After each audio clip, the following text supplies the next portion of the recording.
We've done scientism on the last stream, I believe. And so we're going to, and everyone kept trying to dig into Darwin and evolution and does it disprove God or disprove Islam and things like that. Yeah.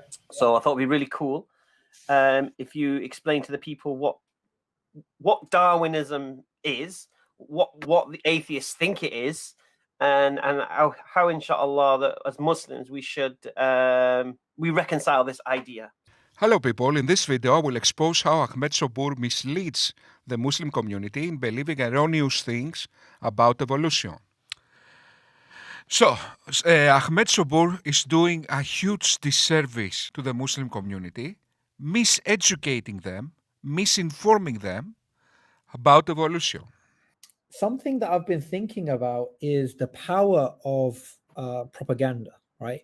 So we had the US elections not too long ago, and there's this whole thing about fake news and this type of stuff. Now, what happens is when you hear a piece of news and then you go and you research it and you find out that the source has actually lied to you, they've blatantly misrepresented the data. You only need one instance after which you're like, you know what, I'm not going to trust these people. I'm not going to trust these people, right? Because they've deliberately said something which is not true. Now, if you see a pattern where, in fact, they've not done it once, but it's done repeatedly and it's done consistently and it's done in a systematic way, then you know, okay, do you know what? Forget it. Not only are these guys not trustworthy, I'm going to go and expose these people, right? Yeah. Okay, let's start exposing you firstly, and then we'll see what will happen. Assalamu alaikum wa rahmatullahi wa barakatuhu. Subboor Ahmed, how you doing? You're right. Good. You're good. One of the researchers at our era, and we're going to be discussing Darwinian evolution. How certain, let's get started straight away, Subboor. How certain are we of Darwinian evolution, and more specifically, I want to ask you, how certain are we that we have the same ancestors as present day, let's say, chimps? Notice Mohammed Hijab asked, how certain are we that we evolved from apes? Okay, brilliant question. All I'm going to do in this show, inshallah, God willing, is show the popular narrative, which is, it is as certain as planetary motion, as certain as the planets going around the sun, that we are certain this has happened, because this is the sort of certainty that Darwinists speak with. Okay. And I'm going to show in the... Are you challenging that certainty? I'm not. Okay. I'm going to show the academics, not me, Right. say it is based on a probabilistic framework, which has multiple assumptions which are being challenged, and its core concepts are disputable. So are you saying that what's happening on a popular level is completely different from what's going on in the academic world? Absolutely, and this is not just something which I'm pointing out. This is something that even the British government understands, that the academia is... what's known in academia hasn't filtered down to the general masses, which is why they run projects to narrow the gap. Right. But what I would say when it comes to Darwin's particular theory, Richard Dawkins in The Blind Watchmaker says, Darwin allowed us to be intellectually satisfied atheists. Before Darwin, it could have been tenable to be an atheist, but he allowed us to be intellectually satisfied atheists. So because of that, we've got a deliberate campaign by humanists, by atheists, by Darwinists, to miseducate the public on this particular issue. Yeah, Subboor, we will see who is miseducating the public right about now. Sounds quite conspiratorial, Subboor. I mean, it does. I mean, is it just what you're saying, or is there some people from like an academic perspective that have also made the same kind of claim? Well, what you'll find, and this is very, very interesting, is that mainstream secular academics who are themselves atheists, for example, James Shapiro, he is a Cambridge-educated evolutionary biologist at the University of Chicago. Right. University of Chicago molecular biologist James A. Shapiro is not a proponent of intelligent design, and he is an evolutionist.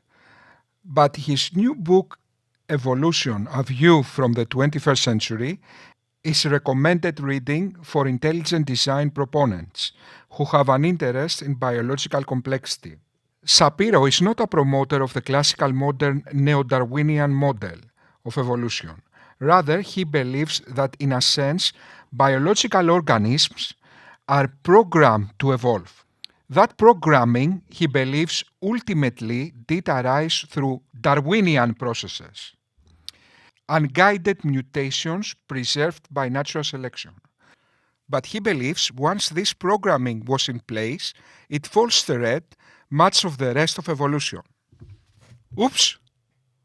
Subboor, the scientist you just quoted doubts the mechanism. He doesn't doubt that humans evolved from apes. And he basically says that it's a religion. What does James Shapiro think? James Shapiro is one of those scientists who think the evolutionary theory is due for a paradigm shift. He thinks is that mutations often involve genome rearrangements and that recognition of the genome may be a sort of a natural genetic engineering that cells use to direct evolution. Lynn Margulis, she's again an atheist evolutionary biologist. Her end symbiotic theory is taught in every single university. Did she get a prize of some sort? She did. She won the National Medal of Science, and Bill Clinton gave that to her. So again, she's an atheist. Yes. She called it an Anglo-Saxon sect. Right. Okay, let's see what Margulis said. And Lynn Margulis says that history will ultimately judge Neo-Darwinism as a minor 20th century religious sect within the sprawling religious persuasions of Anglo-Saxon biology. Proponents of the standard theory, she says, wallow in their zoological, capitalistic, competitive cost-benefit interpretation of Darwin, having mistaken him. Neo-Darwinism, which insists on slow accrual of mutations, is in a complete funk. Okay, now let's see what she meant with her statement. These quotes are certainly hilarious, however, they cannot support Dr. Behe's contention that evolution is in trouble, since Dr. Margulis has said it isn't in trouble. The religious sect line is basically an argument for a particular philosophical view. It's sort of along the lines of holistic versus reductionist, but it's mostly not about facts per se, and it claims to return towards Darwin's original intentions. The line, wallow in their zoological capitalistic competitive cost-benefit interpretation of Darwin, having mistaken him, she attacks cost-benefit analysis, so I assume this quote is another sally in the same battle. The bit about Neo-Darwinism in a complete funk refers specifically to the evolution of certain features of eukaryotes and has nothing to do with evolution in general. Worst, the line refers to the theory of evolution as it was before everyone decided that Dr. Margulis' theory was right. Since all textbooks now teach her explanation for chloroplast and mitochondria, the funk is now ancient history. Basically, the quote shows her throwing rocks at people who opposed her on a specific topic of debate. Both sides of the debate call themselves Darwinists. So, this lady just has an alternative mechanism to Neo-Darwinism. So what? She doesn't doubt evolution, she doesn't doubt humans evolved from apes. She thinks humans evolved from bacteria, Subboor. So, why you misrepresent her views? Margulis shows symbiogenesis, the development of new organisms, organelles, and so forth from the merging of two separated organisms, as a fundamental factor in creating genetic variations, more so than mutations, and as a primary force in evolution. In general, and in contrast to Neo-Darwinism, Margulis holds that life did not take over the globe by combat, but by networking. Okay, let's get straight into the question I posed to you in the beginning of this session. We talked about certainty in terms of evolutionary theory. You're saying it's not as certain as evolutionists, or let's say even popular atheists, are making it out to be. So what is your evidence of that? Okay, all of the people I'm going to reference in this video are people that you can go check up, learn, and you can actually find out that what I'm saying is based on what they're saying. Yeah, we just did that, and what they say is not what you are saying, Subboor. They say evolution is a fact. We just need to revise the strict neo-Darwinian mechanism. You imply evolution is disputed in a level that makes intelligent design probable, which is simply not true. Where they disagree with neo-Darwinists is on the narrative of competition being the exclusive force behind natural selection, and they add networking, and if mutations come about also by biological engineering. They consider themselves Darwinist. The next section that we're doing is based upon decades of dawah experience of various du'at across the world. But I'm going to give you that not over decades, I'm going to give it to you over an hour. In this lecture, Subboor will give us decades of dawah experience in an hour. What he will do is list controversial issues related to Islam in the board, and then admit Muslims believe these things on blind faith. Why does Islam permit for wives? Thank you. Why for wives? Okay. Why do men don't have to cover and women have? Men don't wear hijab. Men no hijab. Even though sometimes it calms my nerves. Yep. Good, very good question. Why can't I listen to music? Now, the fundamental problem in the conversation was not to do with the questions. Because if Brother Muhammad is there and I give him one after another question, if he happens to somehow know the answer to one of them, I'll ask him another one, I'll ask him another one, I'll ask him another one. But the problem here is this.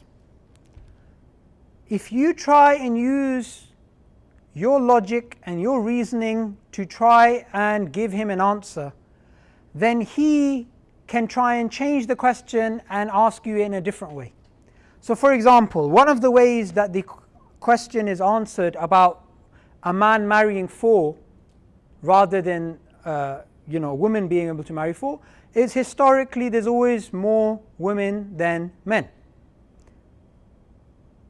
But someone can change the example and say, what about India, where they have 1 million female abortions a year, therefore there's more men than women? What about India? So now your example's changed. Fundamentally, this is what I want you to understand. In this conversation, there are 2 people who are not actually talking on the same level. There is a Muslim who is looking at the world through lenses, green lenses, and he's looking at the world as green. And there is a non-Muslim who is looking at the world through red lenses. So what's happening in the conversation is the Muslim is saying, this is green, this is green, this is green. The non-Muslim is saying, this is red, this is red, this is red. Why is that? The reason is this is the case is because the Muslim is looking at the world through the lenses of La ilaha illallah Muhammad Rasulullah. He believes that this man called Muhammad sallallahu alayhi wasallam is the final messenger of God, therefore whatever he says is true. When the non-Muslim doesn't believe that, he maybe believes in God, maybe he doesn't believe in God, maybe he's a Christian, a Jew, a Lady Gaga, whatever.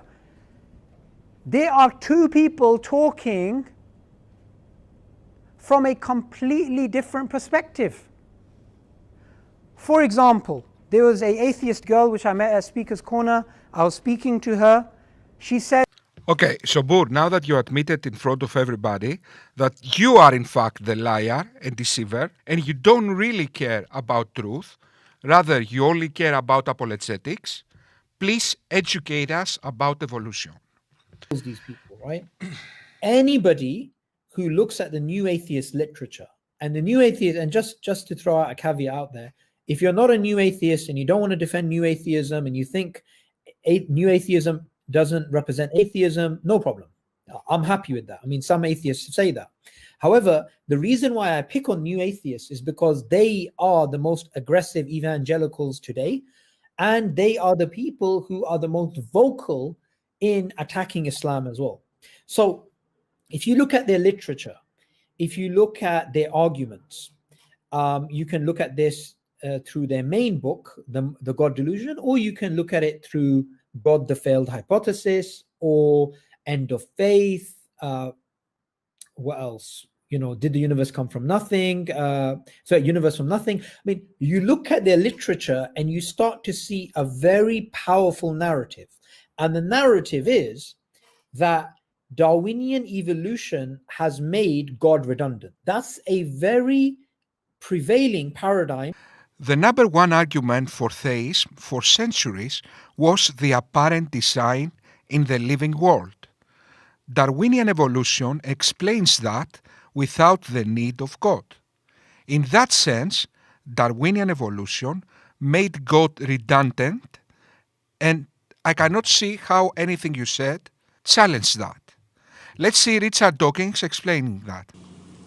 Now, it's not difficult to see that such people would also have found purpose in the physical world, in mountains. What's the purpose of a mountain? What's the purpose of a stream? We humans love to see purpose everywhere.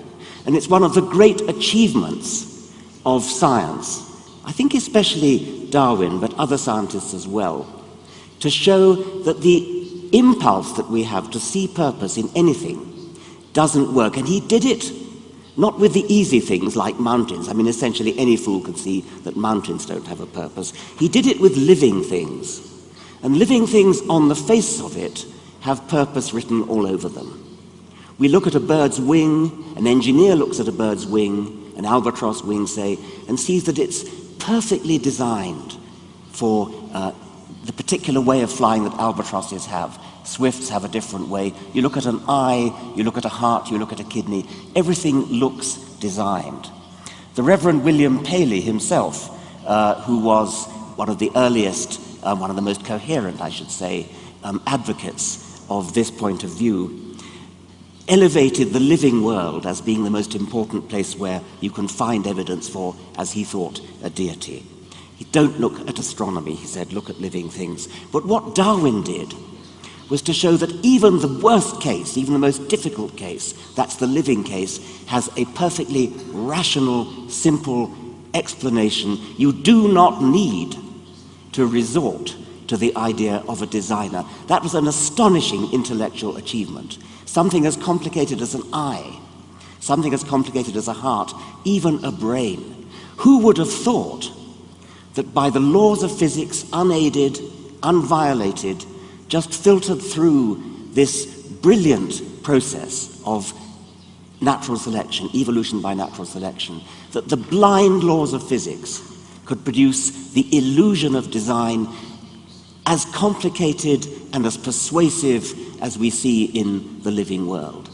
Well, our colleagues on the other side have probably mostly given up on the living world. That was their happy hunting ground. That was the best place for them to operate, as Paley recognized. So they've been forced back now into places like the origin of the cosmos, the origin of the universe. Subboor, you have the illusion that anything you said challenges what Richard Dawkins just said. How you challenge that? By misquoting two scientists? By saying atheists is a religion and this kind of nonsense? Nothing you said challenges in the slightest what Richard Dawkins just said. That they try and show people that this is the case, this is what we have. And something else that you find is that they say, look, if you want to challenge Darwinian evolution, you're basically a quack. You're clearly not with it, and you're somebody who doesn't understand the basics of how this works. Now, what you find in their arguments is that there's a consensus, there's an agreement that this is what happened, and people shouldn't be challenging Darwin. We know what Darwinian evolution is about. It's like, for example, we have a comment right now from Brenda at 9:10, and I'm glad this person wrote this. There is no such thing as Darwinian evolution. This is also something which they try and do. They try and say the two are distinct. As we already demonstrated earlier in this video, the method Subboor is using to attack evolution is a red herring. The argument of Subboor goes something like this. Look, there are scientists that doubt the strict neo-Darwinian mechanism of evolution. Therefore, evolution is disputed. Therefore, atheists overstate the impact of evolution because they are ideologues who misrepresent science to advocate atheism. What's wrong with this argument? First of all, doubting the strict neo-Darwinian mechanism is not doubting evolution. Atheists do not overstate the impact of evolution. Theists, like you, understate the impact of evolution because you want to protect Islam. And therefore, it's not atheist the cult, you are the cult, Subboor. However, I just want to give everybody one fact to begin off with. Before I give the fact, let me make a definitional throat clearing. Darwinian evolution is a real thing, and Darwinian evolution means that natural selection is the main driving force of evolution. And natural selection, it doesn't mean, and I think this is very important as well, it doesn't mean survival of the fittest. Because survival of the fittest is something that was known before Darwin. We knew that. If the three of us happened to be in a jungle and we needed to basically run away from a bear, then the fittest is going to survive. I mean, natural selection is a truism, right? And it was known for a long time before Darwin. By natural selection in a Darwinian context, what it means is that natural selection working on variations makes the biological changes that we see in the world today. You said natural selection working on variations makes the biological changes we see in the world today. Okay, that is undisputed. The only thing scientists dispute is how we get to the variations. Is it strict mutations in competition? Is it biological engineering? Is it networking, not just competition? That is what scientists dispute. Subboor, you don't understand anything. The way you just define Darwinism is undisputed. Okay, you don't even know what you are disputing, my friend. Let me help you make your argument. Let me help you make your argument. What you meant is that what you doubt, Subboor, is the strict neo-Darwinian mechanism in evolution. The way you just characterize Darwinism is undisputed, you buffoon. Why I'm being rough with these people? Because this single individual, this idiot that cannot even make his argument, that doesn't even know what he's talking about. I don't mean evolution in general. He doesn't even know what he is talking about. He doesn't know what is his argument. Okay, this single buffoon makes a whole generation of Muslims being ignorant about a very important theory that refutes Islam, that refutes the literal interpretation of Islam. Okay, so because of this idiot, the Muslim community cannot reform Islam because they think that evolution doesn't disprove the literal interpretation of Islam, which in fact it does, with 100% certainty. So the origin of body plans, the changes in the in species that we see, the mass speciation events that actually take place, all of this stuff that happens, the cause behind it all is natural selection. That is the driving force of evolutionary change. Natural selection is the principal, major driving force of evolution, and that's undeniable. Denying that is, as you said, denying a simple truism.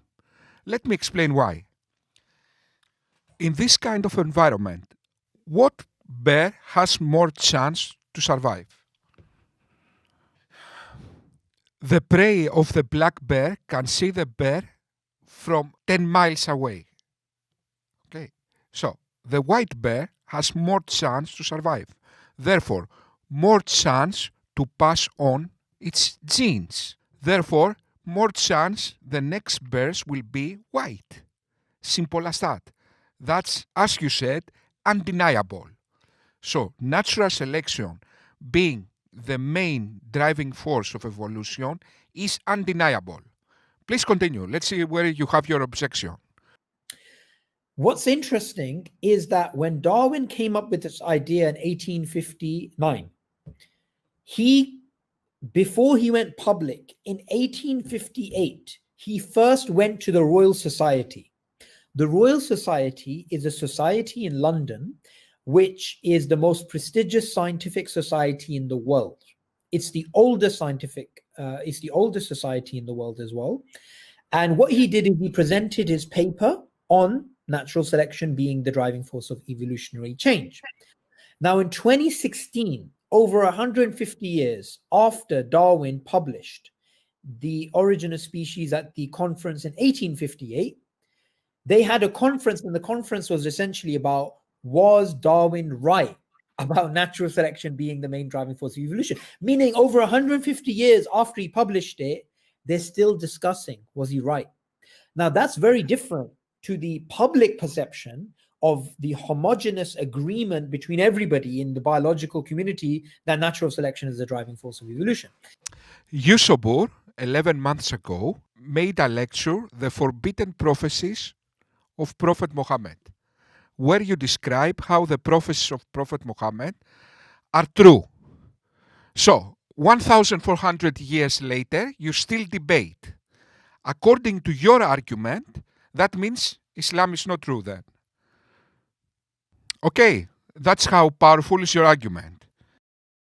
Now, this is a very powerful example, because what it goes to show you is that the same society that he published the paper, they're discussing whether he was right 150 years later. Like you did 1,400 years later. That means that you know Islam is not true then. Which goes to show you that the public has been misled for more than a century. And the public has been fed information which is simply not true. So Darwinian evolution is not something which is absolutely true. It's not something which is undeniable. And it's not something that we should just accept without critical thinking. My friend, the part of the evolutionary theory that disproves the literal interpretation of the Islamic Genesis is undeniable. Stop attacking red herrings. Your objective is Islamic apologetics. Your objective is not an argument against neo-Darwinism. You are against neo-Darwinism. Okay, I'm with you against neo-Darwinism.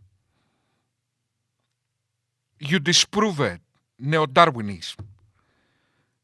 You did nothing to protect Islam against evolution, though. Okay, Subboor, don't make me crazy. Stop attacking red herrings. Let me give you an example. It's absolutely certain that humans evolved from apes. Did anything Subboor said so far even disputes that? No. Did any scientist Subboor quoted disputes that? No. So still, evolution refutes the Islamic Genesis. How we know that humans evolved from apes? You're exactly correct. Because what we find is that's the closest to the top. Oh, you got one out of order, the Kenyan one. So that's just, is that right? That's good, that's good. And then we get back to 4.5 million years ago. Now remember, I talked about one valley in Africa, one stack of rocks. Now, according to the idea that humans haven't changed, and that we should find humans all the way back, now we've got a problem in terms of the evidence.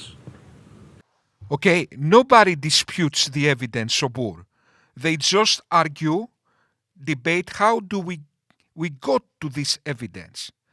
It was just mutation, or it was some kind of genetic engineering that boosted mutations, or it was networking. Okay, nobody doubts the evidence that humans evolved from apes. Nobody doubts the general principles of Darwinian evolution, like natural selection and mutations and millions of years and the tree of life. Nobody argues that. They might say the web of life instead the tree of life. That is what they argue. Subboor.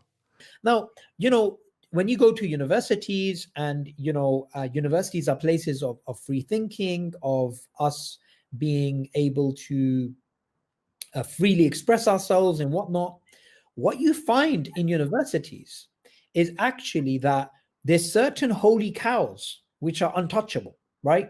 So you can question everything. You can question religion, you can question the existence of God, you can question Islam, you can question the university management, but there's a few sacred cows. So feminism, liberalism, scientism, and Darwinism is one of them. In contradiction to Islam, there is no death for apostasy when you don't believe in evolution or when you don't believe in liberalism. In contradiction to Islam. And Darwinism, being that holy cow that it is, we as Muslims, we follow the Prophet Moses. And Prophet Moses, he didn't worship sacred cows. He demolished sacred cows. So in his spirit, we kick these sacred cows like Darwinism, and we basically say, no, this isn't as true as you're trying to show it to be. It has severe criticism within the biological community. Yes, it is the best naturalistic explanation, though. And this thing, I also make this claim, which I think is hard to deny, that it is science and it is the best naturalistic explanation. It is science, eh? You will make us this favor. It is science, eh? And you even say that it is science. Evolution, you will make us the favor to call it science. Eh? Yes, it is the best naturalistic explanation, though. And this thing, I also make this claim, which I think is hard to deny, that it is science and it is the best naturalistic explanation. What do I mean by that? I mean, if there is no God, if there is only nature, then the only naturalistic explanation, which doesn't involve any metaphysical forces, the only thing you really have going for you is Darwinian evolution.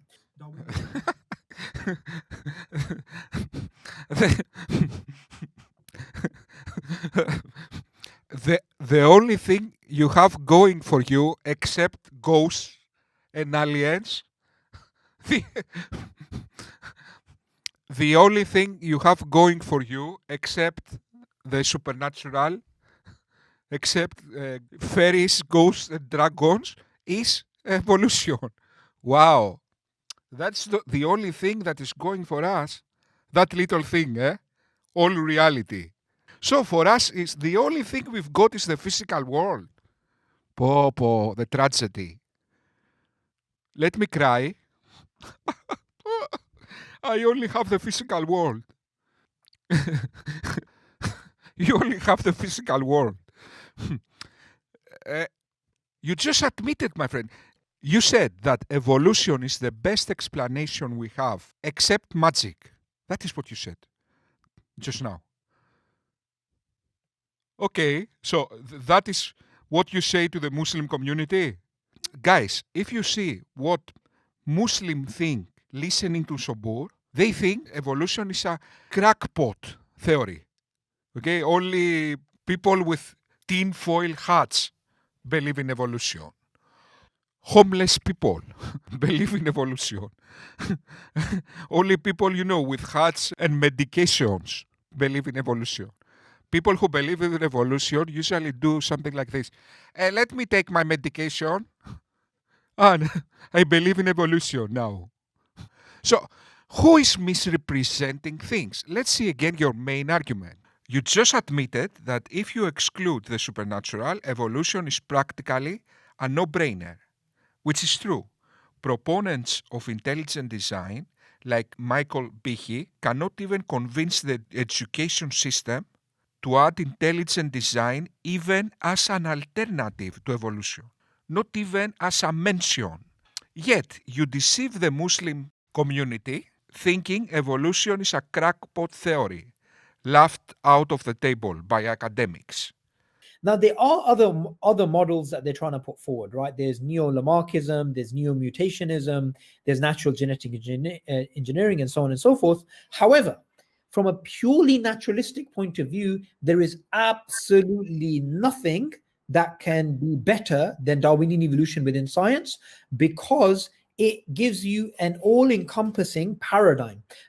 Let's see what you just admitted. Unless a supernatural explanation, evolution is the only explanation we've got. You know what that means? Because we have zero evidence of the supernatural, even if the supernatural exists, the probability of your view being true is 1 in a billion. So you admitted that evolution not being true is 1 in a billion. Okay, so you admitted evolution is true then. Unless 1 chance in a tetragazillion. You admitted evolution is true then. Subboor. Okay, stop wasting our time and imagine I took you seriously. and I prepared a whole dissertation. I prepared a whole dissertation for this guy where he admitted that evolution is true. Okay, Subboor, till the next time. Siriano, lo stromopireuti, mechanico mitiligno, agati alla mattiano, che capeta gnoglioti.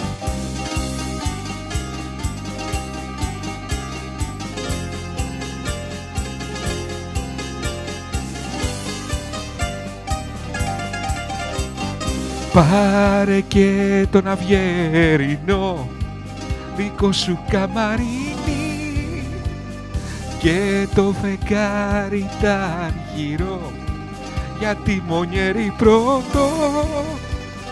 Πάρε ναυτάκι Συριανό, λοστρομοπυρεώτη, μηχανικό μυτιλινιό, τιμόνι καλαματιανό και καπετάνιο γιώτη.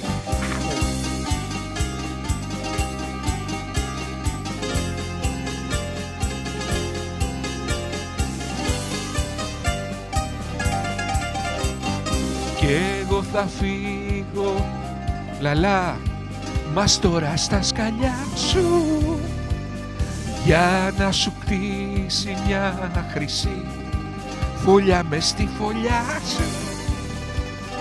Πάρε ναυτάκι Συριανό, λοστρομοπυρεώτη, μηχανικό μυτιλινιό, τιμόνι καλαματιανό και καπετάνιο γιώτη.